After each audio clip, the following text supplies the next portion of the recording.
Good afternoon and welcome, everyone. This is Manuel Mathieu in conversation with Edwidge Danticat, co-presented by the Powerplant Contemporary Art Gallery and the Toronto International Festival of Authors. I am Josh Heumann, and I'm the Curator of Education and Public Programs at the Powerplant Contemporary Art Gallery at Harbourfront Centre in Toronto. Before we begin, I hope you will join me in acknowledging the history, culture, and stewardship of the land of this region's Indigenous people, most recently the Mississaugas of the New Credit, a Mississauga Ojibwe First Nation. We seek to live in respect, peace, and right relations with them as we live and work upon their traditional territory. We are so pleased to be online with this conversation between Haitian-Canadian artist Manuel Mathieu and Haitian-American author Edwidge Danticat. This program is a co-presentation of the Powerplant and its literary sister at Harbourfront Centre, the Toronto International Festival of Authors. The Powerplant, founded in 1987, is Canada's leading public art gallery devoted to the presentation of contemporary art, artists, and ideas through exhibitions, publications, talks, and events. With 3 seasons each year, fall, winter, and summer, the staff prepare and present up to 10 exhibitions most years, featuring emerging and established living artists. Exhibitions are often first solo exhibitions in Canada, in Ontario, or in Toronto, and almost always include new work and series, often commissioned specifically for the occasion. They're complemented by a wide range of public programs for visitors of all ages, now through the pandemic, online, and they are often accompanied by publications that document and contextualize the artist and their work. So for more information about the Powerplant, please visit thepowerplant.org. The 41st edition of the Toronto International Festival of Authors, or TIFA, kicked off just 2 days ago and continues through November 1st. As one might suspect during a festival with innumerable goings-on compressed into a short time frame, the festival's executive director, Roland Gulliver, is at this very minute introducing another program. TIFA is Canada's longest-running literary festival. Every year, it presents the finest of Canadian and international writers, artists, and thinkers across the range of literary genres, from fiction to nonfiction, poetry to plays, graphic novelists and illustrators. It enables audiences access and empowerment to meet, hear, and learn from the finest contemporary writers and thinkers of our time. So for more information about the Toronto International Festival of Authors, please visit festivalofauthors.ca. So despite the ongoing pandemic, the Powerplant is open this fall 2020 season with 3 exhibitions, including Howie Choi from Swelling Shadows, We Draw Our Bows, Nathan Eugene Carson, Cut from the Same Cloth, and the focus of today's program, Manuel Mathieu, World Discovered Under Other Skies. Manuel Mathieu's painterly works reflect on the fraught history of Haiti, on diasporic identity, and on the writings of Frantz Fanon. And Edwidge Danticat's novels and nonfiction works explore autobiographical threads relating to her experience of Haiti's dual dictatorships, which forced her family to migrate to the United States. And so I'm pleased to introduce the two who will engage in conversation and take some questions from you, our audience. So again, please use the Q&A at the bottom of your screens. I'm going to bring them both on screen.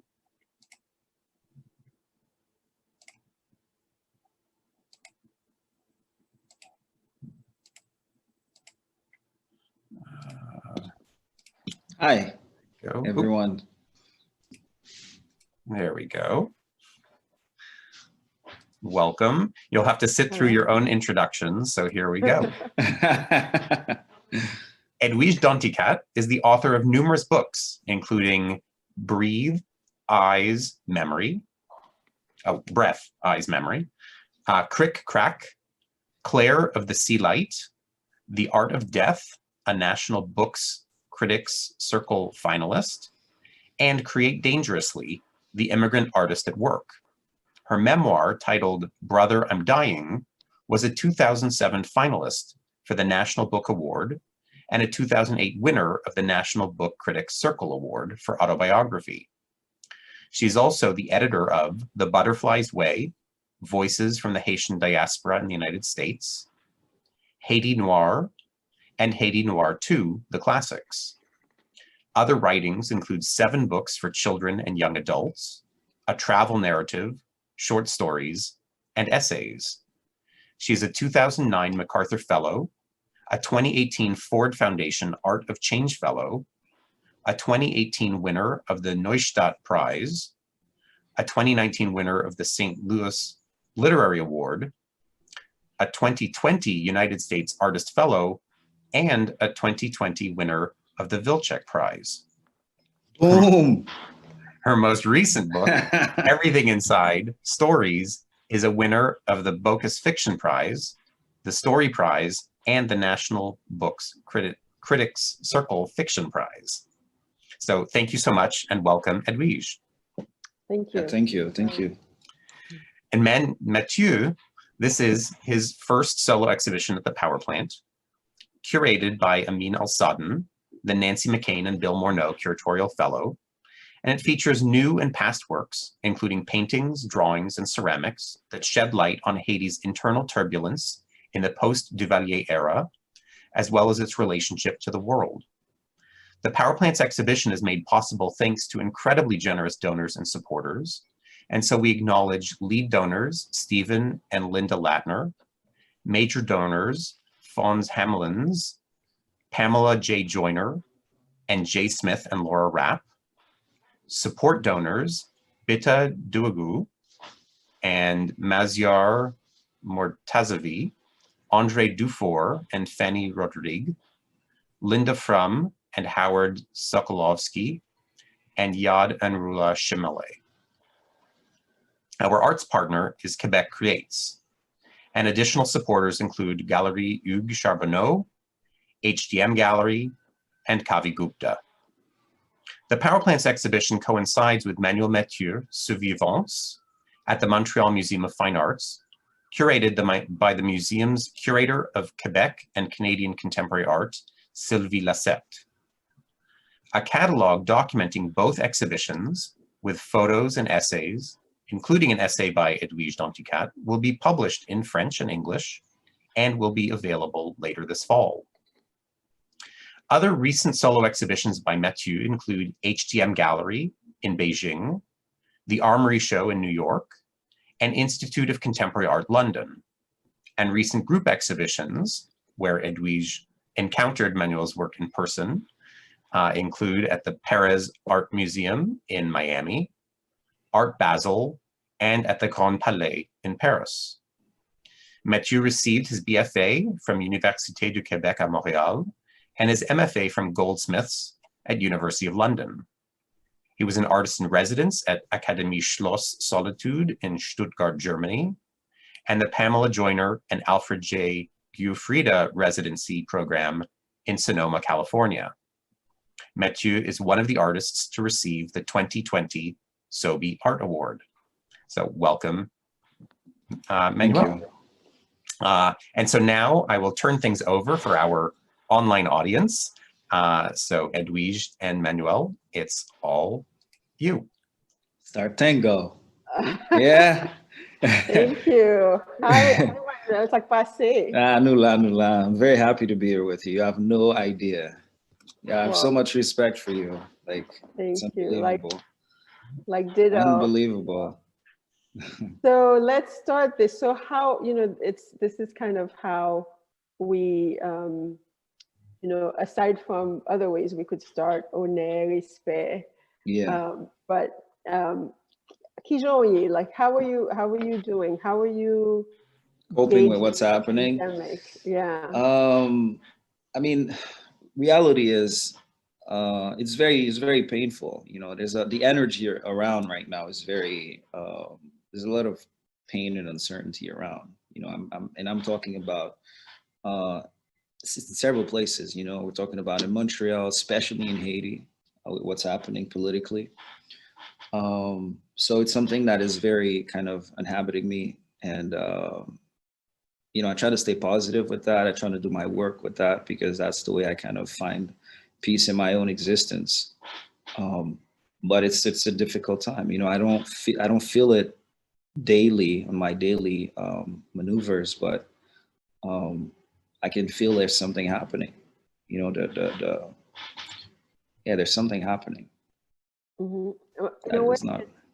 It's several pandemics at once for some of them, right? There's the health crisis, and so many. I know it's similar in Canada. So many people, Haitian, you know, Caribbean people in the diaspora have died of this disease, of this virus. And then we are constantly. Then there's the racial aspect, that never left.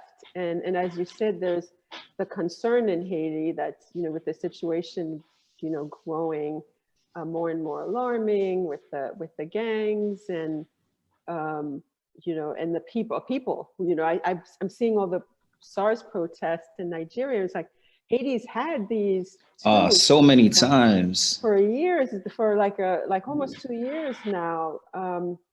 And so it's kind of like, you know, nabgere, as we would say, you know, like all these things at the same time.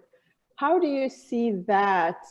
I know you inhabit that as a citizen, as an engaged person, and you do things in the community.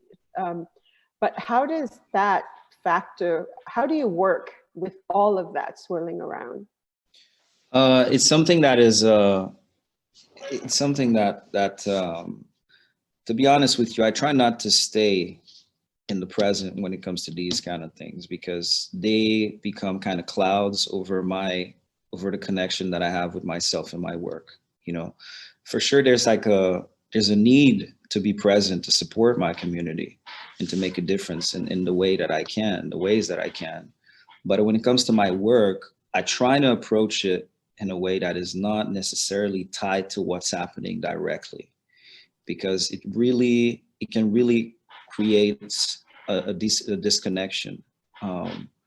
And I need to kind of like, don't be fooled by what's happening and have been too close from it. You know, when it's too close from my nose, I can't see the big picture and I fall into immediate kind of responses. And I don't want to have that. I mean, there is certain immediate responses, but when it comes to my work, it's important for me to have a certain distance to approach it in a way that is generative, in a way that is questioning really the ground of what's happening. Like you said, there's several pandemics, and it's something that in order to understand those pandemics, I need that distance. So I try to nurture myself in that sense. I try to read, I try to connect the dots. And usually the way I work is the things I discover inside of when I discover something profound, it triggers something in me and it finds its way back into the work one way or another, you know? So I try to focus on those triggers, because I know when they happen, they will find their ways in the work. But we're probably going to talk about it further, but right now I'm kind of thinking about desire, which is something that is very particular, because you know, in the process, with the power structures around us, with racism and things like that, there's a process of dehumanizing that is happening. And desire is something that is very dear to us in our humanity, in a sense. And I want to talk about that. You know, I don't want to always present us as people that are fighting something. I want to talk about that, and how do I do that? You know, because desire is something that is dangerous to a certain point, because that can consume you and that can lift you up at the same time. So I don't know. I mean, I don't know. I'm navigating just like everybody else, just like you know. And how do you put words on what's happening? Because I know you play with, you know, you're like swimming in words. How do you put words on that? Well, it's very interesting what you were saying about desire. It makes me think of the of Audre Lorde, who's Powerhouse, which talks about the erotics of of power, right? Mm-hmm. And that's that's a really powerful essay in the sense what you've said is something that even in calmer times I've always tried to tell people about what I'm trying to do in my writing. Mm-hmm. And I guess that with writing it's different because you can kind of split like the opinion writing. You could, with the op-eds and the other, but the creative work, you always want to go back to people, right? Yeah. And you want to write I want to write very complex people. I like you're saying, I want to write people who experience pain, but also who experience joy and love and desire. And so, and I would say to people, even during the dictatorship, people fall in love, Yeah. they get married. They lived, yeah, they had lives, I think that's it's very, and that very was important. the overarching thing, but desire still exists. And I think that's really a wonderful thought and approach, in a sense that, because that's, Toni Morrison had this thing that she said, you can spend so much time, I'm paraphrasing, fighting racism, that it robs you of all this energy of this other thing. And we have to fight, we have to fight racism, we have to fight the structures, we have to fight oppression. But yeah, that also not allowing it to take away the energy for us to do the work that we do. We kind of need not to forget, excuse me to interrupt you, but not forget to exist. Mm-hmm. I think that's borderline also what she's bottom line, what she's also addressing is that, yes, there's the fight, but there's also our own existence. Mm-hmm. How do you approach that? As an artist, it's something that we probably do regularly because we're sitting with it, we're staying with it, yeah. Anyways, I had to say it because it made sense. And you also want to be, I think you want to be true to the experience, to the whole breadth of the experience, Yes. right? Because I think my friend Gina Ulysse has, she has a book called We Need New Narratives. Maybe I'm butchering the title, but New Narratives about Haiti. So we're also, in some ways, whether we realize it or not, reacting to tropes Mm-hmm. that have been set, right? Like, I'm sure some people, it's like Basquiat has an interview with an art critic where the art critic is like, where are the primitives on your in your work? Yeah. and he's like, you mean people? So I'm very curious, because people always asking me, like, where's the beach? Like, Edwidge. Where's the fun? Right on. Yeah. I mean, I have that's actually, this idea, this concept. It's one of the reasons why I did a project that is called Spooky, which is a doll head, that I took from the story of like the voodoo doll head, but I kind of like turned it into like borderline parody. And I I went to a priest, MacArthur, I explained my project, and he thought it was funny, so I took it and walked around certain market. It was funny. Yeah, he was like, God, you're kind of ridiculous, Manuel, and then I kind of took it and walked around, and I couldn't just get into the markets with it in my head because people would think I don't have a head. So I had to walk around and next to me so they see my face and then put it in. And this is the same kind of idea of these expectations and twisting these expectations. But I got to a point where I wanted to exist and be outside of them. You know what I mean? Mm-hmm. I wanted to be outside of them and find ways to explore what it is to be a Black man in the world, to be a Haitian in the world, to be a human being in the world, without these kind of I don't want to say expectations, but I don't know. I think there's richness in cross realities, and having your reality and other realities. For me, it kind of nurtures it complexifies my humanity, and that's, for me, it's priceless. It's really it's really, yeah, I don't know. It's a particular journey. Well, and also I think like what you're talking about, the richness in layered identities or layered realities exists already in the world, right? So I remember I did maybe a couple of years ago a workshop with some kids in a library in Haiti, and one kid raised his hand and he said, "Well, it's all fine and good, all this political stuff, but when is one of you going to write Harry Potter?"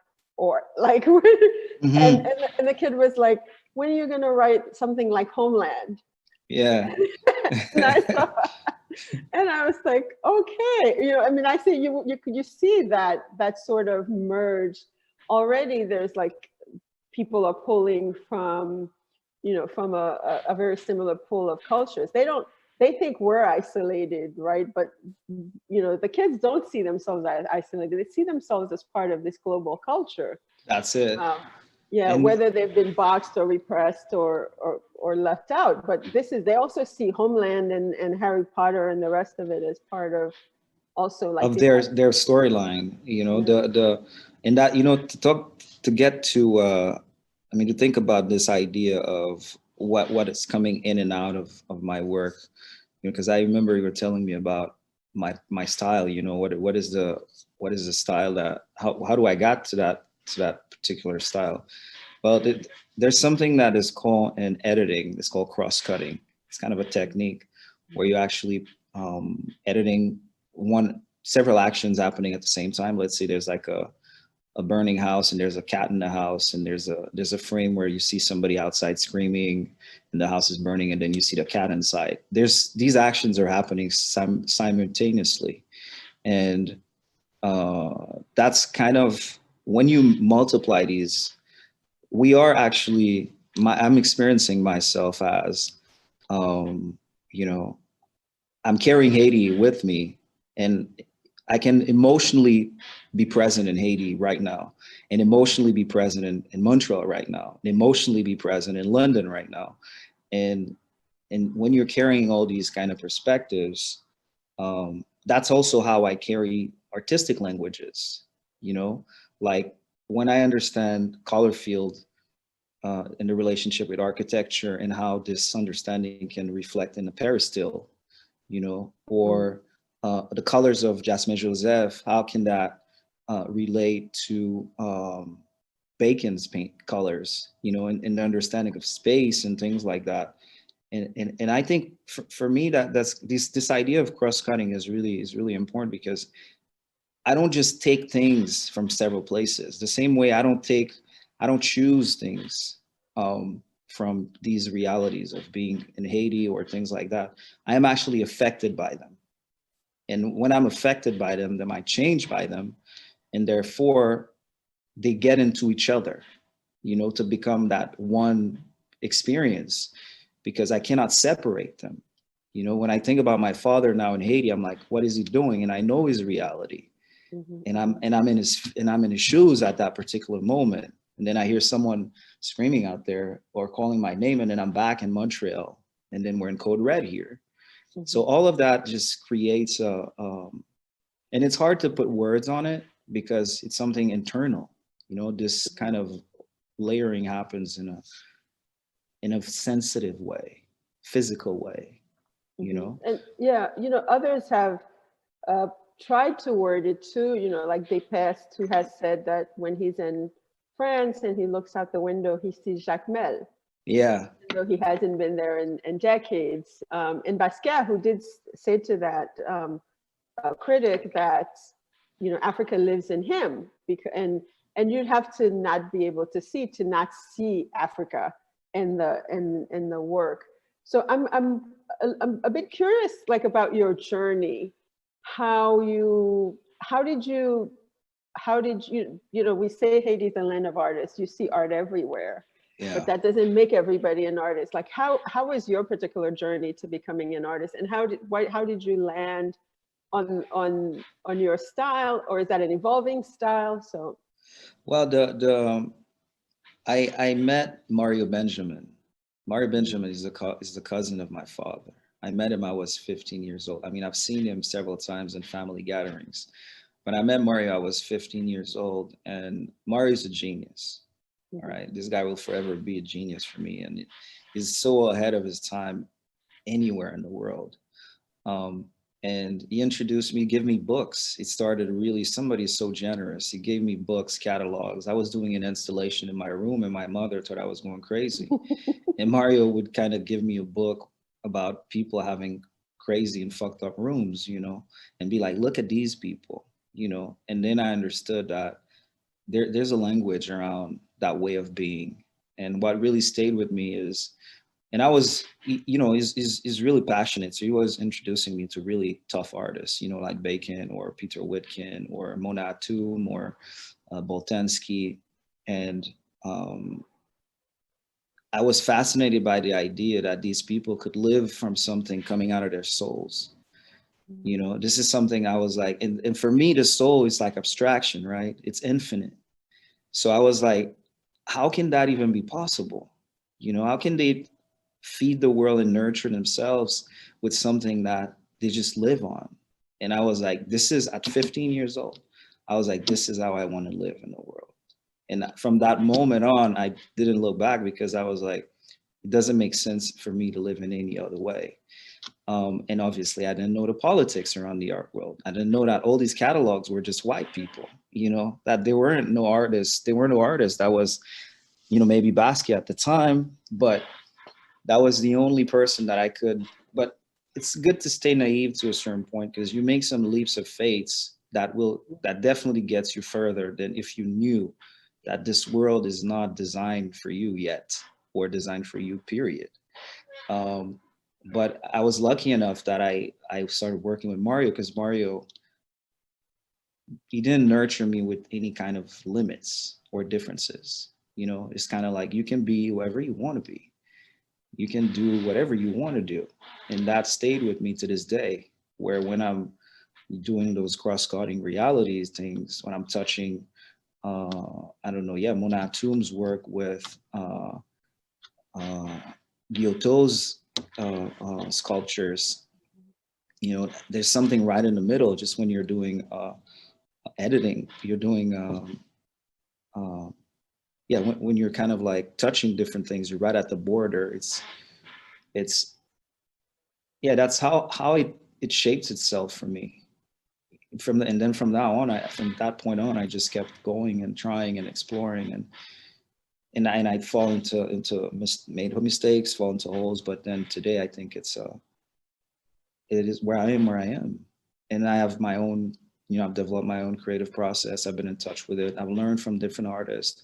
I went from studying Western artists to stopping that and concentrating on only Asian artists for a while, because I really believe that we are nurturing and carrying and preserving an imagination, a particular kind of imagination and a way of relating to the world that is very precious to me.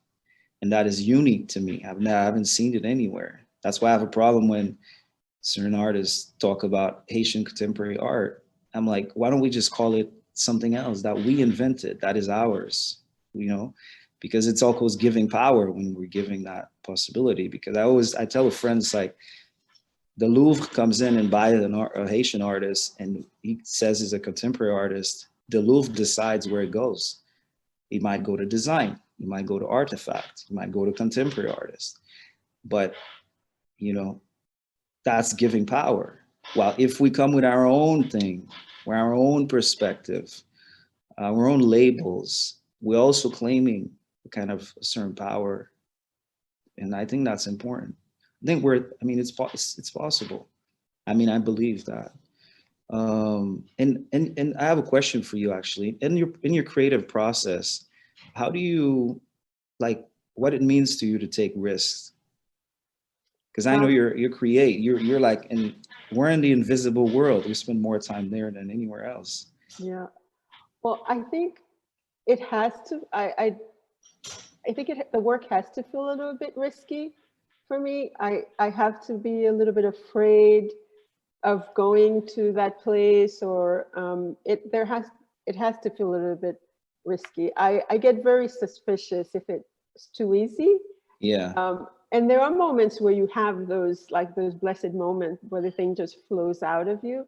But I also realize that that comes from sort of subconscious preparation. Like often if something just blares out or, you know, comes out, it's because you've been pondering it, or it's been kind of low key working your subconscious. But I do, I often don't want to over mystify, but I think we're vessels as artists. I think something is coming through, because I don't know if you've had that feeling, but there are things that after I've written the thing, I'm like, oh, where'd that come from? Yeah. Yeah, definitely. Yeah, and there's this kind of joy, like when you start and it's amorphous and you're not sure, and then suddenly you have something that you're done and you think, oh wow, that really, like that had nothing to do with me in some way. So I do think we have, you're right, there is that sense you're in another, you're sort of in between worlds. And that's the dreamy part of it. And I think that's the part that at the beginning, like you were saying, I think all artists fight to protect. And people protect it in different ways. You know, some people go away, but that's the thing, you know, within you is a bit fragile. That, right, that could be destroyed by ego, by too much praise, by too much criticism, or by too much like trying to please. And then you're trying very hard to just like stay as close as possible to that first place, you know. And I love what you're saying about like having an installation in your room, in a way that I feel like that's a metaphor. It's a metaphor in a way for so many things. Like I'm sure if I have a teenage daughter, if she had an installation in her room, now I'm prepared because of you.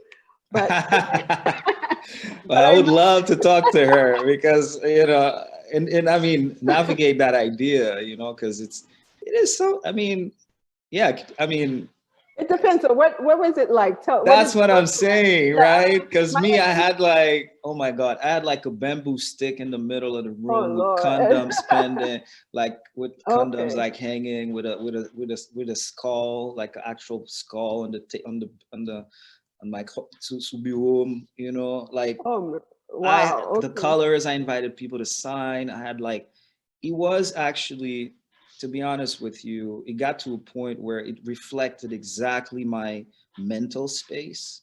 So when I was inside of it, I didn't have to think. I was like at peace. Everything was coordinated in a way to reflect my internal, my soul, basically. And my mom couldn't get in, because, you know, she was like, whoa, this is too much. But I was at peace, you know, in moments like that. And I don't know, I'm very grateful, you know, that I had a person like Mario in that moment, because with his gestures, he showed me that I was okay. You know, it's fine, keep going. You know what I mean? Don't hide, you know, and in that same question of risk, you know, it's the biggest risk for me was knowing that you'll be seen.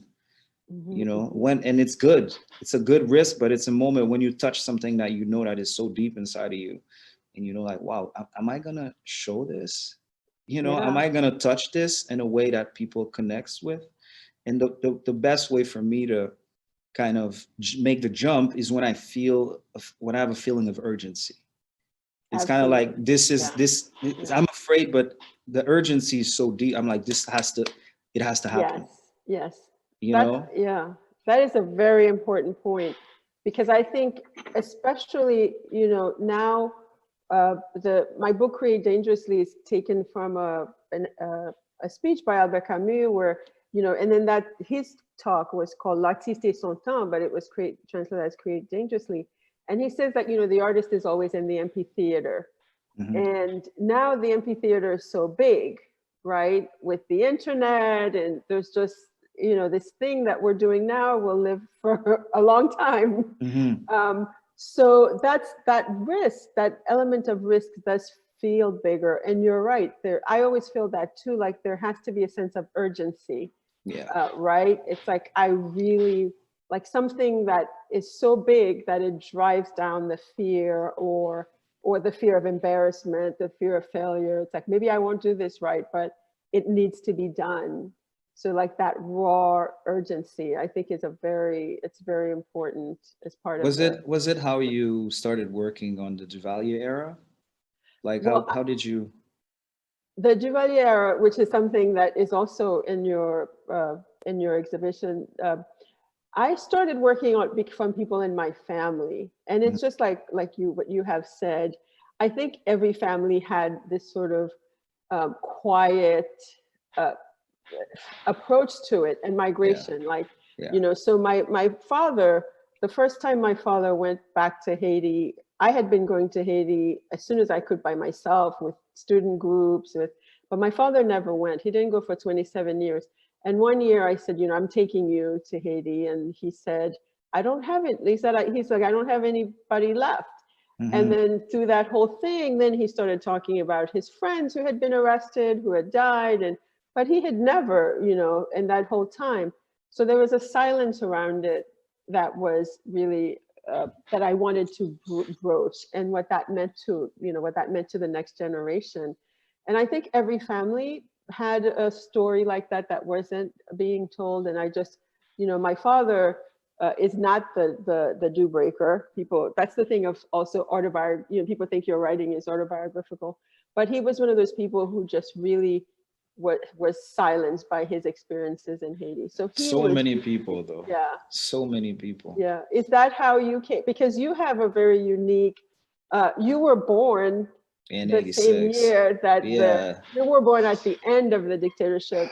So how did that become such an important part of your work? Well, the little story is that, in 2015, I was working on my master in London, and I was preparing for my show, my graduating show, and I was working on The Story of the Eye from George Bataille book. And I was excited about it and all of that. And then I had my accident in London where I had a concussion. I broke my face, my jaw, and I lost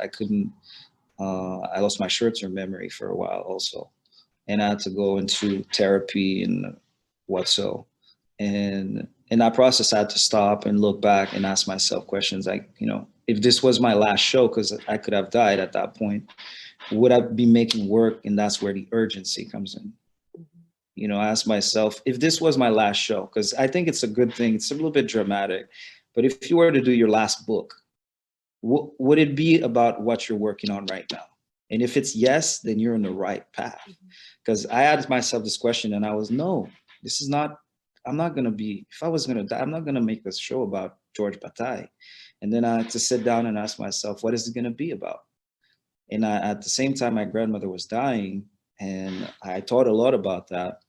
And I was like, what it is that I can bring into the world that is preciously mine, that is something that I'm the only one, hypothetically, that can bring it into the world and through my own gaze.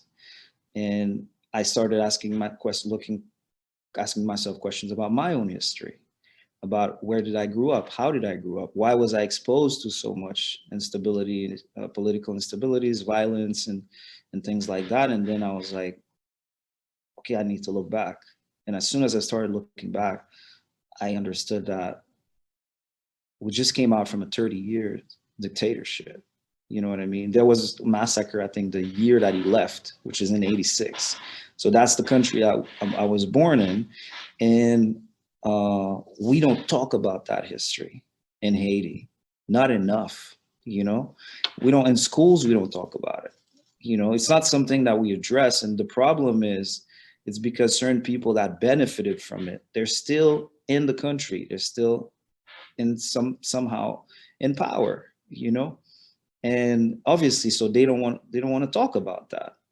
And then I start digging, and then by digging, I knew that my grandfather on the side of and that's where about the family, how it can be complicated. On the side of my mother, my grandfather was the colonel on Jean-Claude at the beginning, and then he left after. And on the side of my father, a lot of my family members on the side of my father were killed.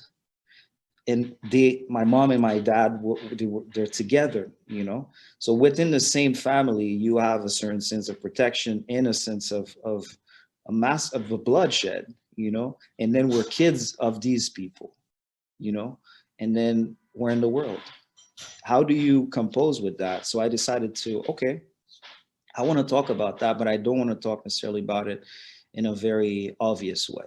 I need to learn, I need to sit down, I need to study what was going on and connect the geopolitical and see how it can be important that the first iteration of that show is in London, which was the heart of capitalism at the time. You know, what is the connection with the States, with Kennedy? What was the connection with, was writers and thinkers and creatives at the time that I identified with? So that's why I painted Jacques-Stéphane Alexis, you know. I imagine his execution because he never came back, so we don't know. I painted Numa, which would be a symbol of who I am. Like right now, you know, if somebody would go back to Haiti to be like, this cannot happen, and being killed, like, you know what I mean? And then symbolic places like Fort Dimanche or Bennett, you know. And then you dig in and you have a constellation of things and histories, and I think the epitome of that situation was that when I was with a friend in New York, and I was telling him that I did a project like that, and I sent him some images, and then he went to see his mother and asked his mother, why did we leave Haiti? And then he understood that his uncle was fighting Duvalier and he was killed, and his mother had to fly to Puerto Rico, and he started having a conversation with his mother that changed his relationship with his mother.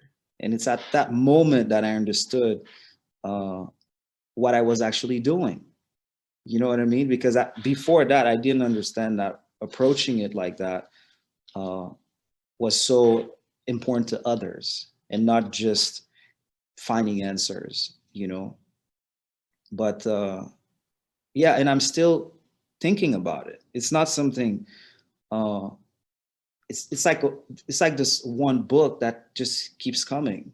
There's new chapters that keeps coming because the trauma is still there. It's not addressed to this day.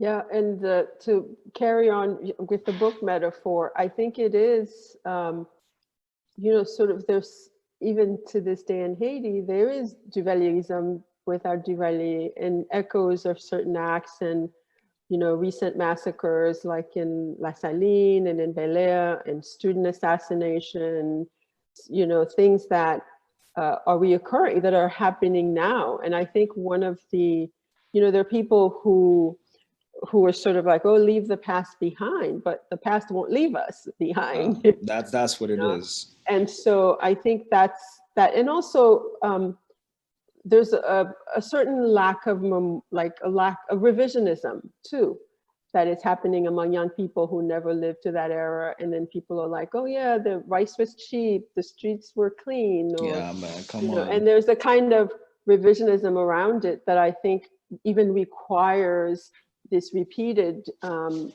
know, testimonies. And I think that's why a lot of artists go back also to that era. First the silence, but also the fact that it's being revised. You know, we're getting close to the time when we let the audience in. I wanted to ask what you're working on. I'll say for myself, I've been working on, I find it hard in this period to work on things where I can't imagine their end, right? Mm-hmm. Like and maybe that will change, but it's been hard for me to feel like, oh, I want to start a novel. And sometimes novels take 5 years, sometimes they take 2 years, but with an open end.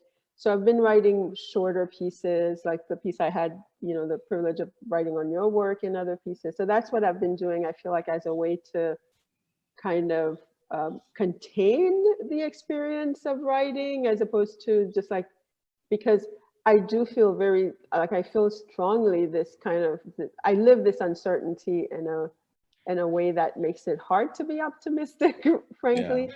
So I try to embark on things creatively that I can complete. So I know you're working on this show. I don't know if all the pieces are done. What do you see next for you? I haven't started yet to work in the show, but one of the projects that I'm working on right now is during the American occupation, there was a campaign as anti-superstitious. Superstition in Haiti, exactly, in Neudstadt, a little bit after also actually.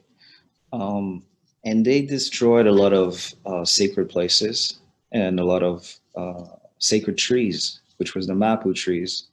And one of the projects that I'm working on right now is to replant these trees in those particular places, those sacred places, because for me, there's a cosmic connection that is important to nurture. So it's something that I'm thinking about, and I'm trying to put things together to get the seeds, to plant them, to have a pépinière and get them to the places. And, you know, these trees takes forever to grow to the size that they can grow. So it's something that, apart from making work and doing my job as an artist, these are certain things that I'm thinking about. And I'm also, I have a production company where I'm supporting young filmmakers, and I produce their films and things like that. So just something that I want to keep on doing. Yeah, I want to keep supporting in many ways, and keep exploring my work. You know, like desire is something that is so complex to me for many reasons. Something that can destroy us at the same time that can consume and that can build us. And you know, it's at the line of something that is very fragile and vulnerable to a certain point. And I want to stay in that area because it's only when I'm close to that I have a sense of honesty, you know, and I think I want to build on that, you know, something I want to build on. Absolutely. And I think there's so many, this is also what is often missing in the narratives. There's so many young people, older people, but so young people working on so many things in Haiti, right? Yeah. Organizations that are working with teachers who are Haitian, or Haitian-American or Haitian-Canadian, that you know, you can partner with and support the next generation. So there's nothing, and I've seen footage of you doing this, and I have had the honor of doing that, like when you're in a room with young people who want to be, you know, who want to be writers or who want to be artists in Haiti, and they have so many questions, and they have, you know, so some of those like sharpest questions, and really not babying you, you know, just kind of like boom. But we're Haitians are like that, you know. We kind of like when we look around, we go puff. What about this? You know, yeah, so keeps you on your toes. Exactly. I mean, it's a really hopeful thing to see, that in spite of everything, you know, you also see that joy for the arts, you know, that, and young people who want to write and who want to be visual artists. To live. Yes, to live, certainly. Keep him vive. Right, that's it. So I think we're gonna go to the questions. I see. We could talk for so long, Edwidge. I had so many more questions for you. Well, I'm gonna have to write you, or I don't know, call you, because this is, you know. Anyways, yes, we do have questions. So we want to include the audience. So I think we might have broached this one, but do you want to still take it? How do you create the headspace to begin either a piece of literature or art and leave the distraction of these multiple pandemics aside? I feel like I can't leave the multiple pandemics aside. Whether they or not they show up in the work, they are with me. I think that's inevitable. As a, you know, just as a human being, as a parent, that comes in the room with me. And I feel like it's hard, whether the work reflects it or not.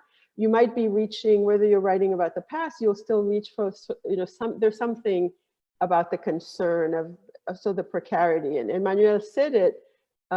And I wrote a book a while back called The Art of Death, Writing the Final Story. And one of the people I talked about was Annie Dillard, who wrote a book called The Writing Life. And she said, you know, just what you said, you write as if you were writing, as if this is the last thing you were writing. And then you also write as if you're writing for terminal patients. After all, that's all we all are, is what she said, right? We just don't know all our specific dates. So I think all of that, you know, all the pain, all the things we're concerned about inevitably comes into the writing with us, but whether it's in the work or not, it's sort of the underlying piece of it. How about you? How would you broach this question? Well, I don't know. I mean, the the headspace.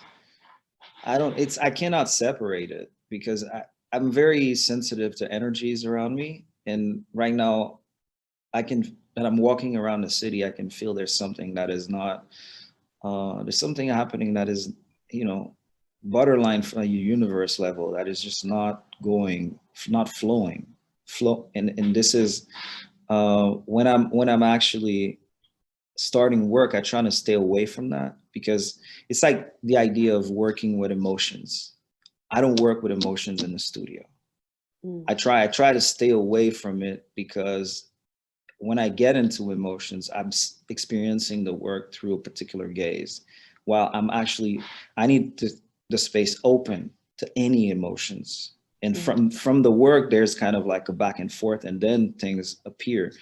Or if I work with certain emotions, if the emotions start appearing, then it has to be combined. You know, if love, then, you know, there's jealousy in love, there's desire, there's sex, there's joy, there's joys and pain, and then the complexity of it. That's how I worked with it. So I try to stay away from that to a certain point. From what's happening, I can't really do that, but I try not to let it direct my intentions, at least not on a daily basis, you know, because, you know, that a friend of mine told me, you make art because life is not enough. And it's kind of like, it makes sense to me. And, you know, I isolate to a certain point myself to nurture that kind of like, and satisfaction to a certain point. There's a question for you, Edwidge. Say, you spoke about how so many people have been silent or have had to be silent over the years without voice. Do you feel a compulsion to be a vehicle for those voices, to have a chance to be heard? How do you balance their reasons for silence and our need to hear them? Well, I think, you know, we have eliminated, and rightfully, that notion of people being a voice for the voiceless thing, because everybody has a voice, right? And so I think, for example, when I've written about things during the pandemic, I try to write about my community, I try to write about my neighbors, and some of the shorter pieces that I've written, I just try to talk about, say, what it's like to be, say, in Little Haiti, and you're in the pandemic, and now you are risking losing your temporary protected status, and now you have this worry that you might be sent back to Haiti. So I want to, you know, I go and talk to people who are facing that, and I try to write about that, not just try to not to write about me, but also write about the community around me. So, but everybody does have a voice. They just, you know, we have different ways, you know, people have different platforms of different types of exposure, but there are ways that we can amplify other voices and other stories. You know, that's how I see it. So I feel like, so yeah, you can broach this one. Yeah. How important is it to include Haitian folklore in your work? But somehow I don't think that's for you. I'm not getting the feed the way we were promised. I'm getting the group ones, but I'm not getting the well, ones. there's one that is I see here, and I can. Okay, I go think ahead. it's that if silence protects certain existing conditions, speaking up would expose them. However, it is also a painful experience. How does art alleviate the pain, and how can the individual work turn towards the collective healing? That's okay. I started the question. I didn't realize it was so complex. Let me say something about that. I mean, the question of speaking up, it's a painful, I don't know why the speaking up is tied to an idea of a painful experience, you know? I mean, I wouldn't tie it to that. But I really believe that art does alleviate the pain, you know? It really, you know, I don't think it's a matter of, I don't think art is something that can erase certain emotions or certain feelings. I don't think it's about that, but I think it definitely changes our perspective on it, you know, in our own existence. When it comes to that, it forces me, at least, to see myself in the bigger scope of things, you know, and in that process of not being silent and talking about what we're talked about in our writings and in our painting and research, it is an individual work that is starting certain conversation. And the person talked about a collective healing.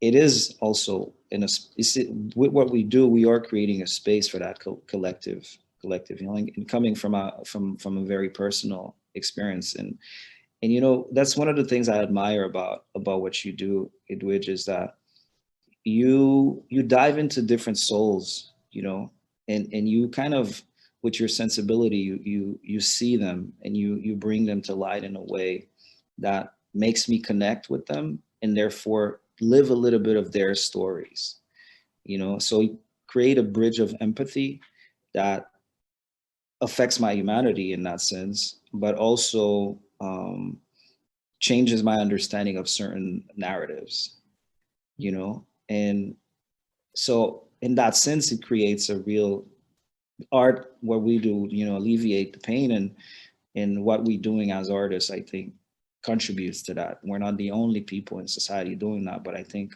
when it's done the way we're kind of doing it, you know, not being oblivious to certain structures, I think it really creates he talks about a collective healing to a certain point. Yeah, I agree. I think because especially, you know, we were talking about the dictatorship and not, you know, being children of, like you, another generation of the dictatorship, and then children, and now going into a generation of grandchildren of the dictatorship. I think we lack memorials, right? And we've moved in, at least in, you know, in Haiti, from tragedy to tragedy, and sometimes without much pause, right? And art certainly can be a type of memorial. And I think that's why after the earthquake, you had, you know, the artists in Grand Rue with their styles, and more artists who, more figurative artists, abstract artists, people who really wanted to interpret that experience. And that type of art became our memorials, right? Floating memorials, if you will, in different places, and ways that tragedy was interpreted through photographs, and also through some writing. I definitely think art can contribute to a collective healing. I do think sometimes it is painful for the artist. I think because also they, you know, in the case where you were mentioning Jacques-Stéphane Alexis, they're artists who have, you know, paid with their lives for what they produce. And there are other ways too that I think in some places people might feel you fall short, but you still have to, because you can't represent everybody all the time. But then there's a way that you have to be true to this vision that you have, like you're saying, right? Like you have to sort of protect this bit of earth from which you you are able to produce, and you're not going to make everybody happy. And I think sometimes there's pain in that, because also we're proud Haitians, we want to represent, but sometimes it's not as joyful and positive as everybody would like, or as celebratory. So I think, and I do think out of pain can come also good art, like, and pain is part of that urgency that you're talking about, like that need to produce. I think so. Do you see a relationship between Haitian culture and the colonizer French culture? How does Manuel see his work? How do you see your work, Manuel, in relation to other artists in Canada? And how do I see my work in relation to artists in the USA? So do you want to start? Oh, I mean, the relationship between Haitian culture and the colonizer French culture, I definitely see a connection. Reality is, I was introduced through art, through through what art is from Western artists. You know, my language started through these artists, even though my mother was a collector. I was around Haitian art all my youth, but I can see the language, because it's a matter of language. It's how do you talk about art? And that's why I think it's really important. You were talking about how art can be difficult. I'm really curious to know, what does art means for Haiti, for Haitians, for artists? How do they actually talk about what art is? Because I've been westernized to a certain point. You know, I've studied in Western schools and things like that. I have a way of talking about art. I have a way of relating to it. And what I was trying to do is to create an elasticity in my understanding of what art is, and not just visually, because there's composition, there's colors, but also spiritually. That's why I look back at Haitian artists and Haitian thinkers to actually create that elasticity, because their words resonate with me, their concern resonate with me.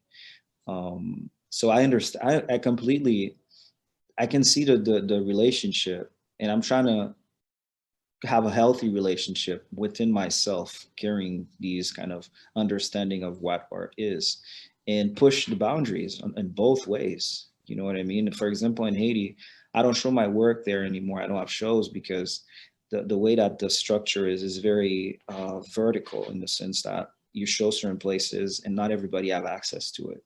And it could be because those places are closed doors, or their status involved, certain people don't have access to certain places, or they would just not let them in. And I have a problem with that, you know, and that's why I'm starting thinking about, how can I show my work in a more horizontal way, so that everybody has access to it and we can talk about it, you know. So that's one of the challenges I'm facing when it comes to that, and depending on the places. In terms of relationship with artists in Canada, I don't know. I mean, are you talking about Haitian Canadian artists, or Black artists in Canada, or just artists in general? Because for me, there's a different relationship, you know. I mean, obviously, I'm touched by Bordura, Riopel, or even certain artists that were actually showing at the museum right now. But in terms of my relationship with them, I don't know how to address that. I actually don't know, you know. I mean, in Canada, that's a good question. I mean, there's certain artists that I'm definitely really close to, that are, I mean, there's Mary Opfield, that I got to know her work. She's a First Nation artist that I really love and admire. Yeah, she's the first person that crossed my mind, and that that would definitely put her first in my mind right now. That's the only person I can think of as the person that touched me lately as another Canadian artist. So I want to shout out to Ezri Mondesir, who's on the chat, who's also doing wonderful work. Yeah, I just saw his message, like, yeah. No love, man. I'm happy. Too, man. It's really nice. I mean, I can't see you, but like, I'm going to shout out. Yeah, and who's doing great work with film, like the visual medium on migration. So nous comptons My answer to that would be, so for me, I feel like the way people always ask that question another way for me in terms of, they ask it as a question of language, right? Why I kind of like, why do you write in English and not French or Creole? And when I was 12, I spoke for Creole at home, but then you were forced to speak French and write French at school. So for me, French always felt like the whole thing, because it was just like something you were being force fed. In my case, I felt like it wasn't something I was it wasn't a space that I wanted to really be creative in, because I was forced to write letters to my parents in New York in French, and they were corrected rigorously by my uncle. So it wasn't like, oh, now I'm going to write a poem. But I think when I got to New York, English was just a neutral language. And so then I guess for me, it was more, in terms of the mix of creativity, it was more like imperialism, right? It's like, and language wise, and, in a different kind of colonizing. But so artists in the USA, I just, while you were talking about your contacts, it was just occurring to me that most of the writers I'm friends with or I'm in touch with are Black women. And I think it's because it's like how publishing work, we're kind of a group, we turn to each other for advice, and some Black women that I came up with, and older Black women, and African-American women, Caribbean women, and some Haitian-American writers too. So that's really has been my writing community here. So what is so Manuel, how do you create figures? Or do you create figures? Yeah, good question. I mean, figures. I actually don't believe in figuration, to be honest with you. I think it's a term that is not necessary today, because I think I mean, personally, I have a very conceptual approach to the figure. Meaning that when you're painting something, you're not actually painting reality. You can do something that is very close to it, but because you're not because I'm not painting reality, I'm always dealing with the concept of that reality. So if I'm dealing with the concept, then I'm actually not doing any figuration, but actually playing with the concept of what the figure is. And in that particular moment, I find a lot of freedom because I can question the figure. The figure is not stable. It's not something that is definite. And then that mental space for me, the figure can become anything. And there's a small game, the Tomathrop game, that it's a very old game where they use two images with the bird in the cage that's flipping. With the subject and the space where it is. And when that conceptual space of having two elements together flicking or overlapping each other, I have more conceptual freedom. And that's where I start playing with what could be considered a figure or reality in a sense, or concepts of reality. Yeah, for me, the intersection is very generative, is very, very generative in that sense. Mm-hmm. So I guess this is the last question. So how do I construct characters? For me, characters are like people, and they have to feel like people. They have to feel real.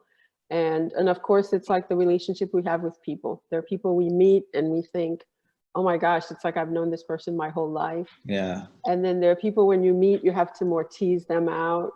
So characters are like that. And I see that as approach. And I feel like I have to love them, whether they're, good or bad by the traditional thing of the society, but you still have to love them to engage, to keep them company. And I've had the strange privilege of sometimes seeing people who are like the characters in my book. Like I had this experience of a gentleman after the Dewbreaker, I was doing a signing, who came up and really he looked like he could have been the character in the book, and he had been in Haiti. He, you know, he was a macoute, and then now he was transformed. He was helping kids in a soccer club, and he walked up to me. He said, you know, I want you to know, and he was like tearful. He's like, I want you to know we had no choice, like in what we were doing. Like if I didn't do this, why in the condition that I was in, it would have been killed.